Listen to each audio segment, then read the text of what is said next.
Well, welcome back to Open to Truth, a podcast all about exploring big ideas and discovering truth together. My name's Clint. Hey, I'm Tony. Welcome back. A little bit of housekeeping at the front here. One of our previous videos on should you have kids got quite a bit more A little bit of a reaction traction on YouTube anyway. Yeah. than previous ones.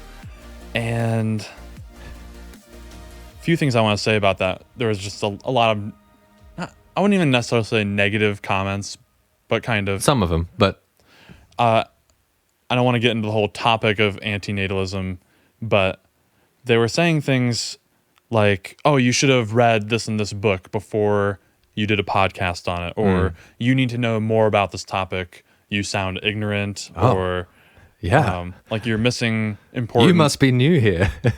You're missing important pieces. So I just want to respond to that, and all of that is duly noted. Yeah. I will concede that there almost is always more that one could read, that one could imbibe on a certain topic. And maybe we could disagree about where that threshold is before you just ought to shut your mouth. And until you reach that threshold, or once you do, then you may speak on the topic. Yep. We might disagree on where that line is. But this podcast I view as more of a conversation. It's a discussion that friends are having. Sometimes we have guests on, then it's more of an interview. I'm not purporting to be an expert on all of this stuff. Hardly any of the topics we talk about. Yeah. Now, some might say, well, then why are you speaking about it? There are some experts out there. Fair enough. Yeah. And you are well within your right to go listen to them. Uh-huh. But hopefully, my aim is to bring something to the table here of something casual, something accessible. I do have training in philosophy, which I view as sort of the handmaiden to all other disciplines. I don't think you can actually do any of the other disciplines without assuming something philosophically in the process. And so to that end, I feel at least marginally equipped to trespass a little bit into areas that I am not an expert in, and at least be able to have a conversation. I mean, it would really stink to not be able to talk about things that you weren't already an expert on. Right. Yeah. I mean, well, that's certainly what, and when I think about what I have to bring to the table in this kind of a podcast, because I don't have the philosophy degree. I am a true layperson with a lot of these issues. I was thinking about it the other day, and assuming that that humble posture actually takes a bunch of pressure off of me. I really feel like my only job in these conversations is to honestly bear witness to what the processes are that are going on in me as I try to think about issues. So when you bring up an idea and it triggers me, I'm going to tell you, no, I felt that triggered me. Let's figure out why. I like that about you. Not that it's supposed to be a therapy session, but I do hope that we can model how to have a conversation, how to think, not what to think, not that we're the experts are going to tell you what to do, but that you would see ideas being born, discovered, hunted down in real time through dialogue. So, and I feel like we say at the end of most episodes, if you do feel like we missed something really important to the discussion, like, man, you really mischaracterized it, or there's this huge argument in favor of such and such position, then write that into the show. Join the conversation, and we'll do it in a mailbag. Yeah. And I'll go back and I'll do a mea culpa that I've left something really important out. I don't want to do that. Well, I'm glad you mentioned that, because I was thinking through this as well. I don't know that we've gotten as many comments on a YouTube video as we got from the antinatalist one, or but that actually does become a tough format. It's tough to know how to respond, because some of these comments maybe are legitimately bringing things to light, opinions that we didn't consider or whatever. And we can go through and respond in the comments. But then it's kind of weird to get back on and do an episode. And we got one more thing to say about that topic we did 3 weeks ago, Right. But maybe a mailbag episode is the place for that, where we revisit old topics and kind of march those conversations forward a little bit. I don't know. Yeah, I spent 4 hours responding to comments. And I don't know how helpful that was. I feel somewhat obligated to, if they're taking the time, that I at least say something. Yeah, sure. I mean, but I just started to get repetitive, as were, I think, the comments coming in. Right. So that's all. I just wanted to say something about the genre of what this podcast is. It's not a teaching podcast. I'm not telling you, like we did free will last week. I'm not telling you what you ought to think about free will, or else I won't be your friend, or that you're irrational. I happen to hold an opinion, and I do think I'm closer to the right side than not, or else I wouldn't hold it. You know, so I'm going to offer the reasons that I have for that, or admit when I'm agnostic about something. Yeah. But we appreciate when you write in. Right. Please do. Okay. Yeah, write in. So, okay, for this week, I would love to talk about, let's just call it right now, self-interest, and how much that is guiding our action, how psychologically present that is to us. I was just listening to a number of other podcasts over the past couple weeks, and I just felt like some of the guests were just kind of bringing some philosophical baggage to the table of assuming a very high place in their theorizing for self-interest. As a great good, you mean? Yeah, perhaps. Yeah, okay. And so I'd love to just kind of tease out just some ideas about self-interest and what role it's playing in our thinking. Well, this kind of ties in with something we talked about in the previous episode when we were talking about free will. I brought up this notion that it seems like all we can ever do in any situation is act in our best interests. That was something I said in that episode, and here's what I meant, and we can tease out whether we think it's true. Yeah. But yeah, you might have started this, actually. Yeah, I might have started frustration in me. Yeah. Which was just that as I look at the way that I act in the world, it seems to me that no matter what my stated reason is for performing an action, it can ultimately be traced back to my experience will be better in some way if I do this. Like, for example, we were talking about, do you lose your temper and yell at your kid, or do you respond with patience kindly to your kid? And it's like, well, in the moment, one of those might gratify an anger impulse that you're feeling if you're annoyed by yelling, and there's a degree of pleasure to be obtained there. And so in that case, acting in your self-interest, fulfilling the angry desire, gives you that little hit of pleasure that somehow you get from fulfilling an angry desire. Okay. Or the next day, you decide to be patient with your kid and not yell, and maybe that day the scales have tipped sort of in your mind from satisfying the anger itch and yelling is outweighed by how good I will feel, or rather, how bad I might feel with guilt after I do that, or how good I will feel as though I'm a patient parent or I'm a patient person. And so I just am noticing that even in my virtue, there is sort of smuggled in this self-interested motivation where I'll feel better if I'm a virtuous person. I will carry less guilt. I will be more content with the way I carry myself in the world. I'll be more at ease with myself if I know I'm virtuous. And so even though my actions look selfless, self-sacrificial, I'm helping old ladies across the street, whatever it is, if I'm doing it because I'll feel better, it's still self-interested. So okay, that was a word vomit. Sorry, but no, that was well said. Okay. So I think moving forward, maybe this is a mouthful, but it's what it's called in the literature. We can call this view psychological egoism. So you may have heard from listener, if you've heard some things in psychology, like the id and the ego. The ego is just like the I, right? Yeah. And so, and psychological meaning just how your mind is operating. And so the view is that human beings are ultimately motivated by self-interest. That even if other desires are present, like I have a desire to love my wife or take care of my community, help little old ladies off the street, ultimately there's this more fundamental, deep-seated layer of I'm trying to improve my life in some way, to make things better for myself or to avoid things becoming worse. And can we say even that maybe that's tied to like a survival instinct and an adaptation instinct?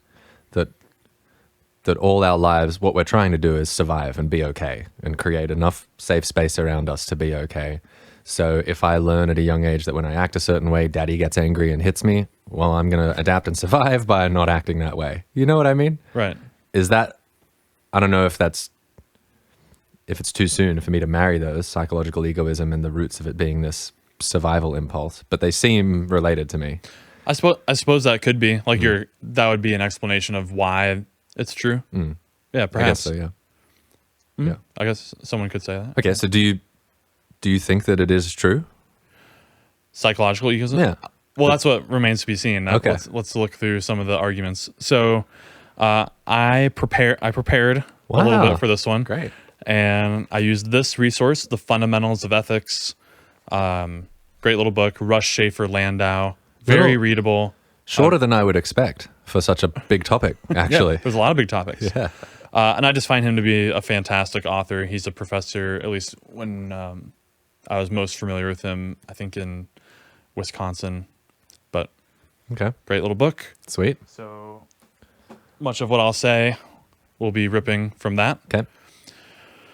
So one thing about the view first is that it's trying to describe something, not prescribe.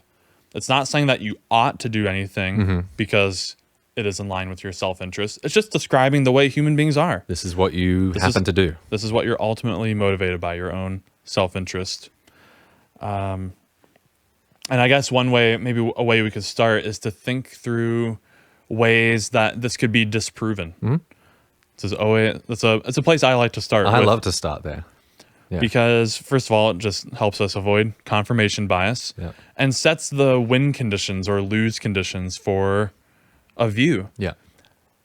If there is no possible way that your view could be wrong, then that's a problem for your view because very few things in our world are unfalsifiable. Yeah. Right. Namely axioms, Yeah. tautologies, truisms. And perhaps this is one of those, but it's let's put it this way. How about this?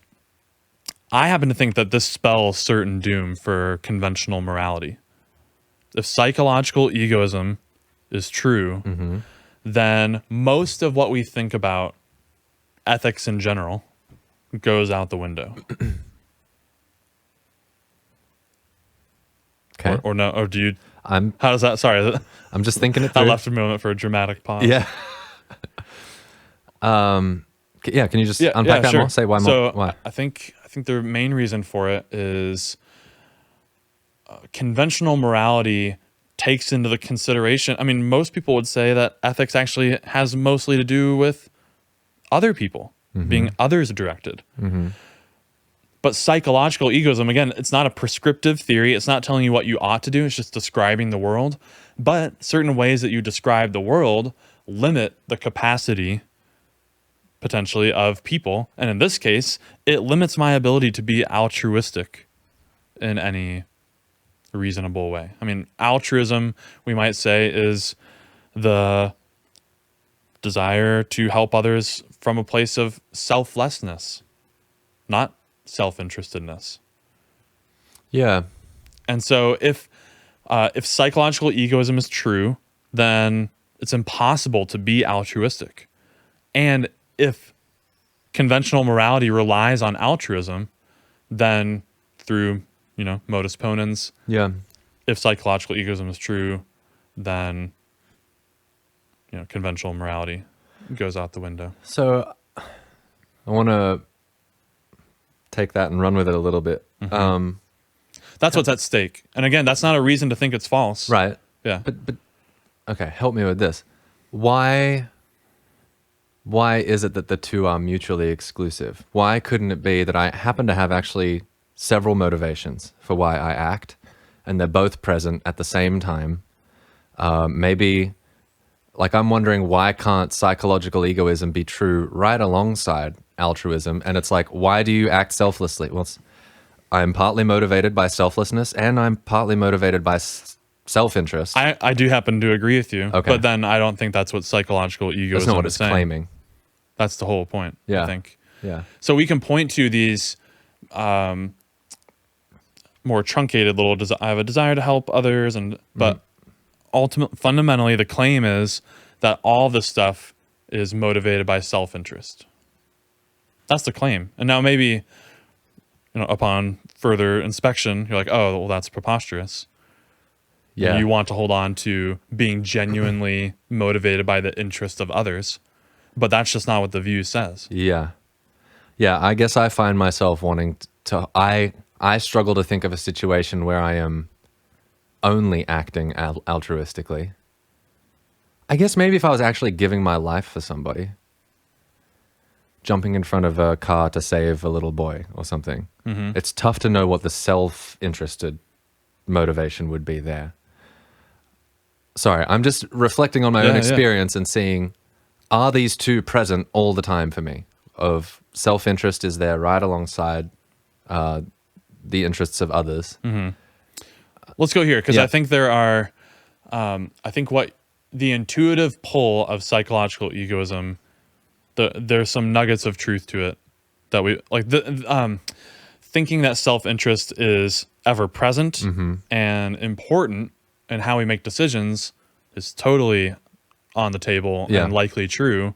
It's just going this further step of that's what always motivates us. Yeah. I think puts conventional morality, I could see why it would, into question. Yeah, I can see why it would. So here's what Schaefer Landau calls the strongest desires argument for psychological egoism. Premise 1, whenever you do something, you are motivated by your strongest desire. Okay. Premise 2, whenever you are motivated by your strongest desire, you are pursuing your self-interest. Therefore, whenever you do something, you are pursuing self-interest. So he's cool, like this author, in that like every single one of these he gives is valid. So like the structure works. It's then whether the premises are true or not. Yeah. Read them again. Real quick. Whenever you do something, you are motivated by your strongest desire. And that seems like intuitive, that whenever you act in the world, you're picking from among a range of possible actions. Yeah, act and you're valuing them. We mean intentional action. Volition. Yeah. Yep. So there's infinite number of actions you could take in a given situation.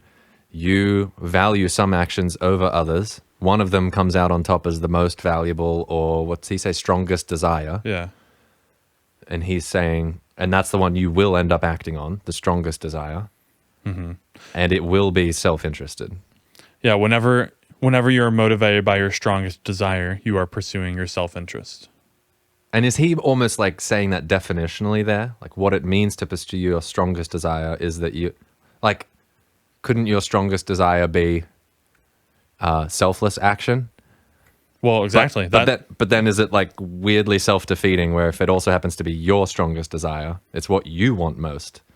Good. Okay. So this is, and now like, so to me, and I think this is what he says, if I'm remembering correct, I didn't like copy down the whole chapter into my notes, but that you would really only be persuaded of this argument if you were already in the grips of believing psychological egoism, because you're exactly right. Yeah. You would say, well, no, one of my strongest desires could be to help others. I think maybe here's where some confusion lies is I think we're allowed to make a distinction between whose desire it is, who it belongs to, and what the desire is for. Just because it's my desire, it's one of my mental states, I don't think it automatically means that it's in my interest or that my life will be going better or that I'm accruing more pleasure or avoiding more pain purely because it's my mental state that's being satisfied. Yeah. When I act in that way. To your point, I mean, frankly, I find the case of the true hero, the self-sacrificing hero, as extremely powerful underminer. Say more. What do you mean? The case of like the jumping in front of the car to save the kid. Yeah. Or, man, I mean, there's so many, right? Yeah. Soldiers in a foxhole. There's 4 of them, and a live grenade gets tossed in, and one of your buddies hops on the grenade, and it blows him up. I mean, it's a split second. Well, what does it really mean to say that was in his self-interest? The psychological egoist says, you have to do this you're ultimately motivated by your self-interest. Now, the comeback is, I think you're about to say, that he couldn't live with himself afterwards. He's running this counterfactual all very quickly. If I didn't jump on that grenade, then I wouldn't be able to live with myself. I've had a guilty conscience. I could die. Yeah. Anyway. And his strongest desire is to die virtuous or knowing that somehow. Yeah, perhaps. Or, but, I mean, that's strange, though. Yeah. That's a strange way of thinking about well-being, is the last moment mental state. Or no, after that. Oh, yeah. Yeah. Your accolades post-mortem. Yeah. Well, I didn't even mean that he would live on as a hero. I just meant, it's really the can't live with myself thing. It's like in that split second, what I want most is to not live with my friends' deaths on my conscience. So I'm going to jump on the grenade. And my life will be shorter, but it will be the kind of life that ultimately I want most. Yeah. Is this view unfalsifiable? When I first heard that case, like in college in an early ethics class, I never brought it up because it was too morbid. Yeah. But I will now. What? And I always thought, I'm sort of glad that not everyone has the hero gene in them. Because I can imagine a case everyone jumping. Well, all four jump and bonk heads. And then they all die, tragically. Yeah. You need just a few heroes here and there. This is the way your mind wandered in school. Yeah, so I was just asking, is this view falsifiable? I mean, the psychological egoist who just claims this is what's at the root of all your action. What can be said other than, no, I disagree, Right. Well, this is a little bit how I felt in the free will one. Yeah. There's something to that. Yeah. Right. Well, everything you're thinking is just it's just appearing before thought. Yeah. I do think it has a bit of that. Yeah. Okay. Yeah, we could run like an invisible elf hypothesis where, let's say I had a conversation with you and it turns out my car broke down, and I proceed to tell you that, oh man, I just can't like keep him away. What are you talking about? Like this invisible elves, they show up and they like screw up my car while I'm sleeping, and I just can never catch them because they're invisible. Yeah. Like that's preposterous, but it's unfalsifiable. Right. Anything could be explained in that way, and nothing you say can be counter evidence, because I could then just explain it with the elves, the invisible elves. Yeah. It has that texture to it. Here's another argument in favor of psychological egoism. Maybe this will scratch your itch. The expected benefit argument. Whenever you do something, you expect to be better off as a result. If you expect to be better off as a result of your actions, then you are aiming to promote your self-interest. Therefore, whenever you do something, you're aiming to promote your self-interest. It's another way of saying the same thing. It does get you to the same conclusion, but I think it's a little bit different.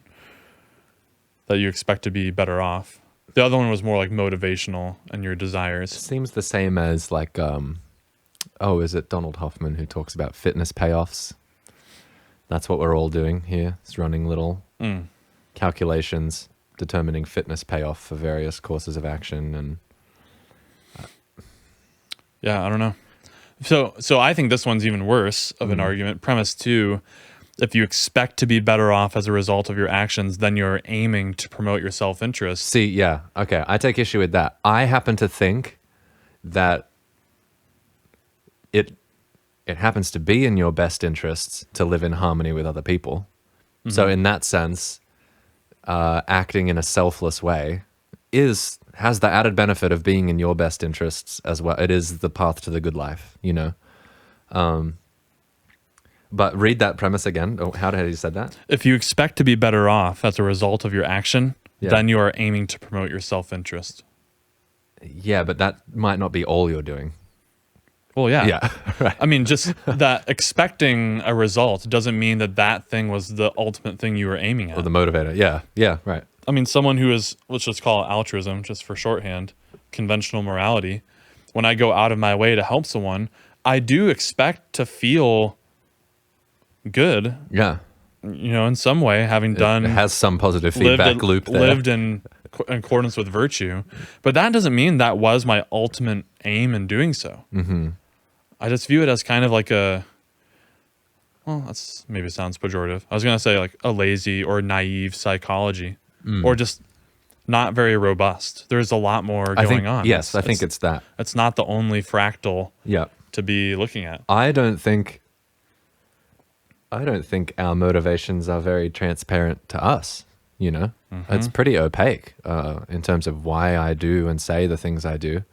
Even going down to stuff like the way the microbiome in your gut can affect your cravings for food and stuff. There are all kinds of subtle motivations that I'm not privy to. So to boil it all down to self-interest, I think paints with too broad a brush. I think it's more nuanced than that. Right. But I will grant them that it seems in my experience, self-interest is always present. I struggle to think of a situation where that's not one of the motivations. I don't know if I can act in a truly self-disinterested way, you know? I don't know, maybe though. I mean, can you think of examples? Help me think of examples. And by that, do you mean every aspect of my life will be worse? Yeah. Okay. Yeah. Then yeah, because probably even in the situations where your body succumbs to, you know, being destroyed, there's the little pang of virtue that you get from that, or whatever it happens to be. There's always there's something in it for me, always, or else I'm not acting. I think. But what's strange about that here? This is where it gets tricky to articulate. Oh my gosh, how do you say it? Okay, I'll start with this.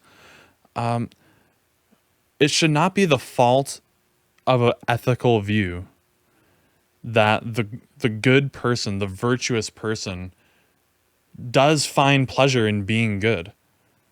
So like if all the different, you know, there's consequentialism, deontology, all these different ethical theories people have come up with, let's call that all within like conventional morality, that the good person would enjoy being virtuous to a degree shouldn't be a mark against that whole idea. Do you know what I'm saying? Yeah, I do. Or when you say, I can't help but think of a situation like even when I'm doing the good to help someone else that I feel some pleasure from it. Like, yeah, of course that's already built into the system. But that doesn't mean that, I just don't think it follows at all that you are doing it because of that feeling. In fact, in a way, that would then make it not ethical.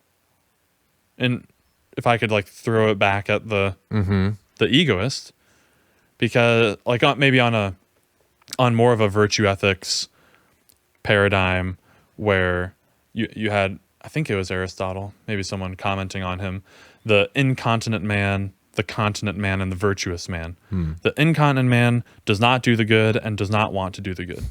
The continent man does the good but doesn't really want to. He just kind of does it begrudgingly because he knows it's his duty. The virtuous man does the good and loves the Desires the good, yeah. And likes the good for its own sake and because it's the good. And the fact that he would then experience some pleasure by having done that, I don't think makes it unethical or that it somehow means egoism is true. Yeah.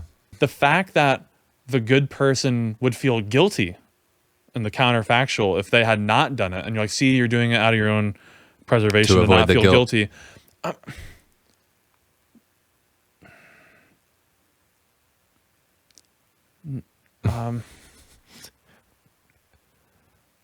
There's some. I just feel like there's some kind of slippery judo move being done with the language there. What else would it mean to be directed by a conscience towards right action, other than to feel aggrieved when you fail? It's like it's almost like being predatory on this other concept of being good. That like, see, you're only doing that because, well, no, I'm feeling that because this is the good, and I haven't done it. Yeah, it's not. The locus of decision making is not whether or not I'm going to feel bad or not. It's how desirous I am. I'm so convinced of that this is the good or not. And that will just be a consequence of whether I follow it. But that doesn't mean that's the ultimate reason I'm doing it. Yeah. I'm doing it for the sake of the good. The virtuous man is, at least on Aristotle's Right. view. Who knows what you're doing? The continent man, which I am in that category often, is the one who does it begrudgingly. Yeah. For its own sake. Or why do you do it begrudgingly? Well, and I think that even might pose some pressure on the egoist, or like the strictly conscientious actor that really, like, let's say that I could embezzle funds and I could totally get away with it and no one would ever find out, but I view it as wrong. I would be wronging someone. I care about the people I'm wronging, and so I won't do it. Even though I could I could clearly increase my self-interest, at least in some tangible way. And but no, that you won't do it because your self-interest to not have that guilt outweigh that new boat you would buy means that you're not going to do it. Yeah. That was what I was going to say. Yeah. How do you know it's not... I mean, that has to factor into your calculus. You think about that. When you think about the embezzling, should I embezzle? No. I would feel terrible about myself the next day. In addition to people I love that I don't want to hurt or whatever it happens to be. There is...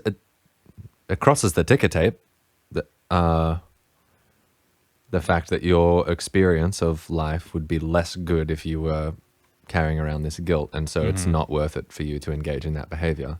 There's some payoff, at least for me, there is, when I think about, doing that sort of thing. I just reject that it's the only thing keeping me on the straight and narrow. Yeah, I guess that's what's at stake. Yeah. Now, you had mentioned before we hit record, not just psychological egoism, but is it ethical egoism? Yes. What is that? Okay, so ethical egoism would be now the prescriptive version of this. Okay. Where actually you could even, whether or not psychological egoism is true is independent. If it's true, it kind of bolsters the stock of ethical egoism. But this view says that your only moral duty is to promote your self-interest. That is very backwards from how I was raised to think about morality. I would almost say it's a complete 180. Now, and this is the part where I felt like this was being eschewed, or sorry, that's not the right word. It was being promoted in some of the podcasts I was listening to. Yeah. Like on some... I know the one you're listening to. Libertarian, Bitcoin, energy usage. Talking about free market actors, and every market actor acting in their own interests is the best case scenario. And I do want to separate like the political philosophy part of this. Yeah. I think that's a separate discussion. But for the ethics of individual morality, like what is Clint obligated to do? Yeah. And the ethical egoist says you are obligated to promote your own self-interest above the interests of others. Does that add anything to throw that in there? Only if fulfilling theirs also increases my interest. Well, this is what I was going to say is at least I know who you're referring to. I actually don't know his name, but I do know the podcast you're referring to. The claim wasn't like you should only do selfish things. Like selfish is maybe a distinct word than self-interested. Can we say that? Being selfish is different from being self-interested. What's the difference? Here's how like for example, he gave the idea that you can still, sacrifice to provide for your family, and you're not going to be completely selfish with your time and with your resources or whatever. You're going to be a responsible parent. But it's self-interested in that, like, you chose to step into that role as a parent and sacrifice. It's not hedonism, right? It's not just saying maximize your own pleasure necessarily, or like just indulge the flesh as much as you can. Whatever happens to be in your self-interest as you deem it. Which I'm wondering if the guardrails there are, like we said before, what happens to be in your best interests is to live in harmony with other people. But that's just it. I mean, but not always. That's kind of what ethics is all about. Right. Yeah, yeah. I mean, in some sense, well, this would be more undergirded by like a social contract view of ethics, where we all just kind of agree to get along and live in harmony, but there's no real objective moral law that undergirds it all. Mm-hmm. It just seems to pull the rug out from under things. Like, don't we want to say that some things are always wrong to do, no matter what, even if it leads to a lot of self-interest? And because you're saying, well, living your self-interest is always living in harmony. I don't know if that's true. Like the case of someone that can get away with murdering your rival, or theft, or rape. Mm-hmm. I mean, rape is a really you got pretty dark there, pretty egregious crime that we want to say you ought never do. Yeah. But the egoists cannot help themselves to any other moral precept. And so actually, fun fact, like this is where you may have thought J.R.R. Tolkien, Lord of the Rings creator, was the initial inventor of, like, the One Ring and makes Frodo invisible. Yep. That idea was actually in Plato, and I think it's in the Republic. But he tells the story. It's called the Ring of Gyges, and this farmer is digging around in a cave and finds this ring, and he tries it on, and he turns invisible. He finds out, and he tests it a bunch of times to make sure it works. And he's kind of a poor farmer out in the country. Once he finds out it works, he goes through all these adventures, and eventually like kills the king and marries the queen or something, and steals a bunch of gold, and like becomes the tyrant in a way. Because he can get away with it. Because he can get away with it. So all of his conventional morality went out the window the moment he was just able to do it.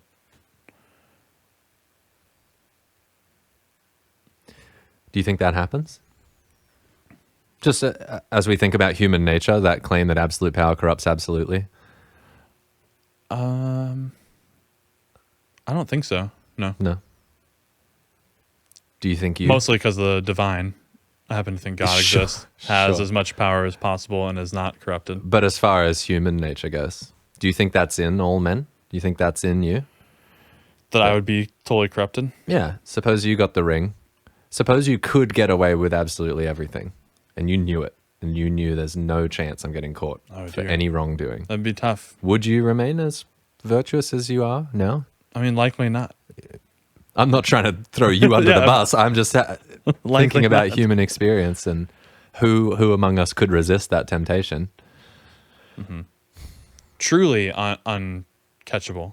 Yeah. I mean, if it's a certainty, if it's you can absolutely get away with anything, mate. Mm-hmm. The world is like GTA. Go for it. Right. Man. And so, sorry, the ethical egoist is saying, what's the exact claim? I'm wondering what the rubric is then for how to decide how to act. My life will be better if I do this action. Well, what all is baked into it being in my interest? What's baked in there? I think it's what you deem it to be. Whatever I want. Yes. Because for some people, I could see they might value longevity of life over the thrills you have during life. And my best interest is to live till 90 something, or my best interest is to live hard and fast and die at 35. Right. So it's just up to you. Whatever is going to create the kind of life that you really want. And that's your only moral obligation. That's ethical egoism. I mean, to me, it's... it seems like these two might be at odds with, like, if you believe psychological egoism, you don't need ethical egoism. It's all you can do. It's all you've ever been doing. Right. No point talking about oughts. You ought to do something or the other. Doesn't matter. All you're ever going to do is act in your own interest. Is that right? Well, like you said earlier, if psychological egoism is true, then ethics goes out the window. Why even have an ethics discussion?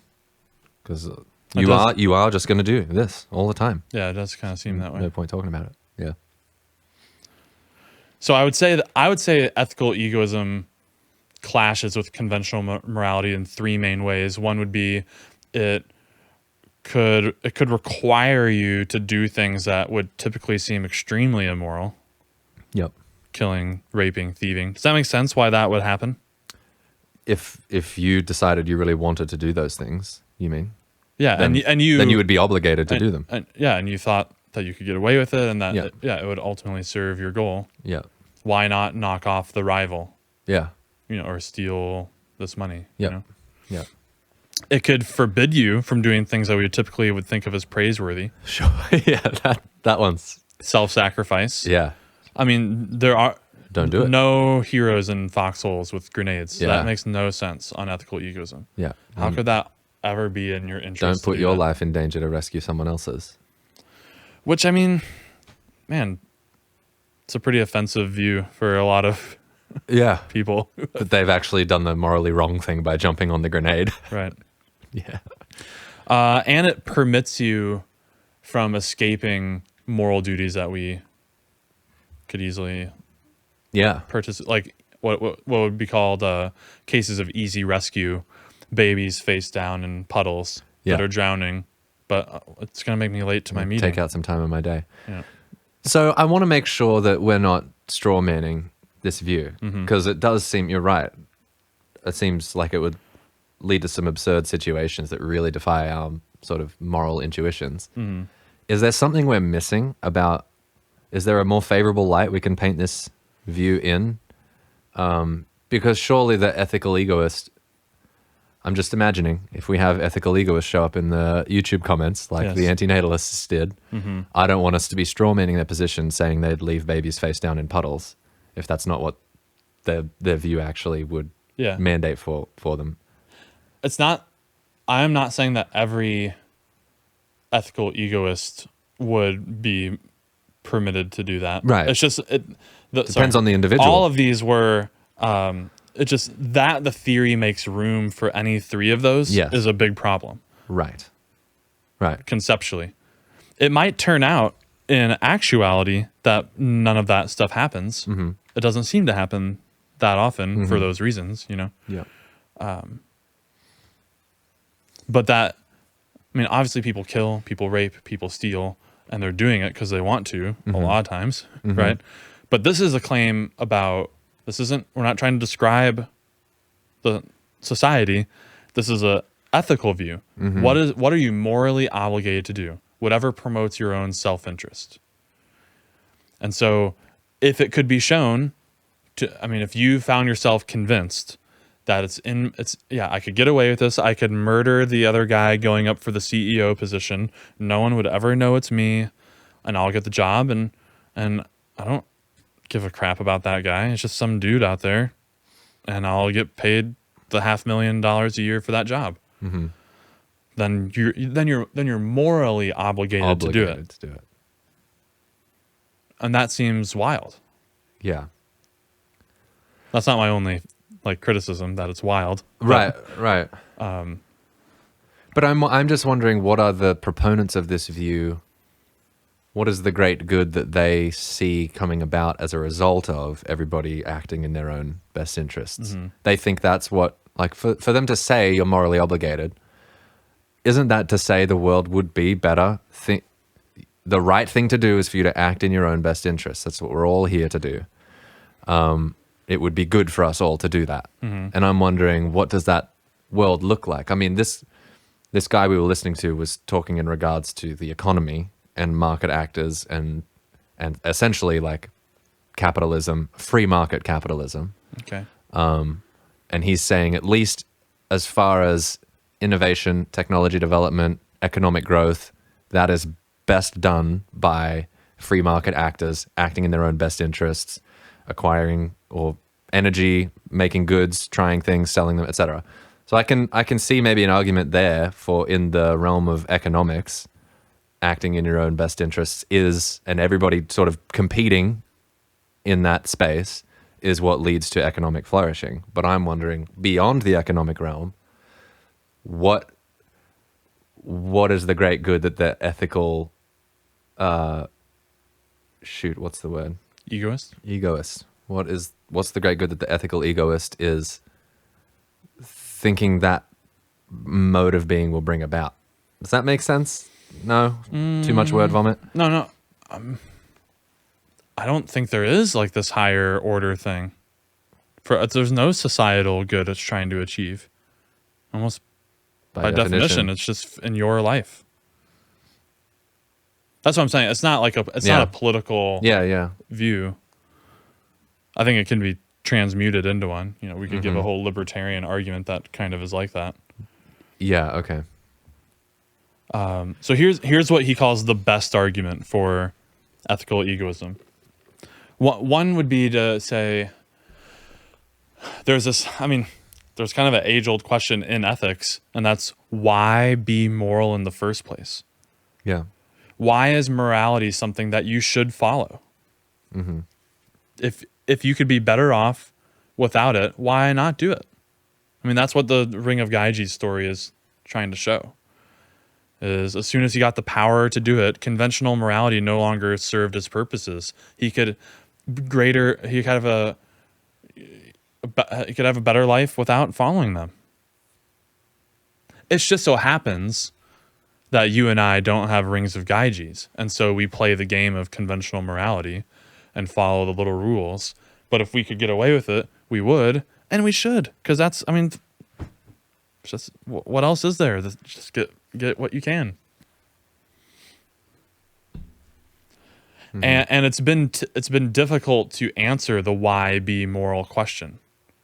You've had religious folks in the church say, basically kick the can down the road, actually almost endorse a kind of ethical egoism, if you will, for a moment. With the hell, you mean? With hell and heaven things. You ought to avoid a crown of jewels. Which has been for people, like, I don't know, Jono, if you talk to him today, one of his main reasons that he has sort of rejected theism and Christianity is, and I think it's an interesting... Is he okay with that being thrown out? I think so. I think he would be. John, if you're not, just tell me, I guess. But, one of his main points has been, look, the only reason I would want to be involved in any of that is to avoid hell. My motivations are selfish anyway on that story. I'm trying to get my fire insurance. And it's not because I actually want to be a good person or because I am interested in what Jesus had to say. It's like, I just want the fire insurance policy. I think we'd be surprised at how many Christians are ethical egoists. Yeah. Yep. Ultimately just trying to preserve themselves by being in the saved camp. Yeah. That's interesting. And not only that, not just not just trying to preserve self-interest, because that what am I trying to say? That's a very natural thing to do. A lot of us do that all the time. And you might say, like, some situation, like, couldn't have really faulted you for doing that. You were in a really tough spot. This is saying, no, like, that was good. You ought to do that. And that's the reason that you should do things, is because it promotes your self-interest.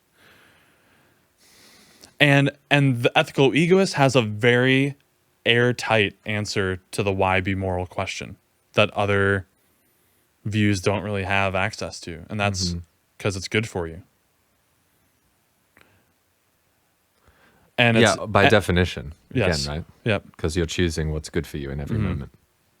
But other views don't really have that. I mean, we could tell a story about how it might be good for you, and like the virtuous man acts in accordance with virtue and he feels some good from that. But morality can actually like leave you worse off all the time. Like, if we're really being honest about it, I mean, we might be weighing this little feeling of having done good too strongly. Doing the right thing can leave you worse off a lot. Or no. Well, I mean, only within a certain... It just depends on scope and how you're measuring that. What are you including in the calculus of better or worse off? I can totally imagine being worse off financially because I've done something good with my money and now I no longer have a lot of it or whatever, So, but that's not the only good in the calculus there. And again, it does depend on what you're building into self-interest. Right, because we're not just saying the ethical egoist is antisocial, dysfunctional in relationships, No. totally selfish, just eats all the food in the fridge and can't live with a partner. Like, because again, it might be in your best interests to learn to get along with a partner and to have a spouse to build a life with and to have company, like all of that. So I just want to make sure we're not leaving the impression of the ethical egoist being a selfish monster that pays no regard to other people. No. A lot of their actions would appear right. Others directed. Yeah. Interesting, man. So why has this been on your mind? I mean, you don't seem very swayed by either of these views. Was there a question you were bringing to the table with this episode? Why do an episode on it? Something you're trying to solve, or just wanted to toss it around? I guess I just wanted to talk about it. I had not thought you want to sway me in some way. No. Maybe I was feeling like you were flirting with the idea of becoming an egoist of sorts. And I don't know if these views are right, or I don't think they are. So. Yeah. No, fair enough. Well, I appreciate you trying to rein me in there, Big C. But no, I think just going back to the start of the discussion, I think my observation still remains that self-interest seems always present within me and in my actions. It's just not the only guiding principle. Right. But I still can't seem to escape it. And this comes up, man. I don't know. Like when I think about what could be meant by original sin, this is kind of what I think about. It's like I can't escape that little part of my mind that wants to appear righteous. And even like as I'm maybe displaying humility, a little part of my mind that's patting me on the back for doing that. Way to be so humble, you know? And there is this sort of incessant narcissism that seems inescapable, where I'm very concerned. Some part of me is very concerned about how things are going for Tony. You know? Absolutely, man. Yeah. And maybe to bring it full circle, I wonder if it does have a lot to do with just the meat brain that you have that you acquired through whatever natural selection, evolution stuff, and survival of the fittest, and it matters to you a lot whether you carry on. And having other people view you as ethical is extremely advantageous in our society. And so you should feel a release of endorphins when you do that. Yeah.